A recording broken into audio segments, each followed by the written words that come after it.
Le të bëjmë një krahasim që nxjerr zbuluar spionët dhe hipokrizin e analistëve të Tiranës. Kur Edi Rama dhe Sali Berisha shkojnë në Jeruzalem dhe vën kapuçin hebre tek muri i lotëve, nuk shkelet laiciteti.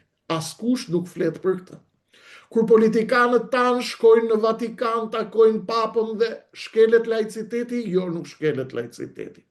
Kur Josefina Topalli hynte në Kish dhe falte dhe kryente ritualin e saj në rresht të parë për Krishtlindje, a shkelej laiciteti? Jo, nuk shkelet laiciteti. Atëherë, pse bëhet kjo zhurmë kur Bajrami shkon në Mekë dhe na qen ka shkelje kushtetuese? Tu fillon prapa skena e pisët që po luajnë agjentët e Athinës.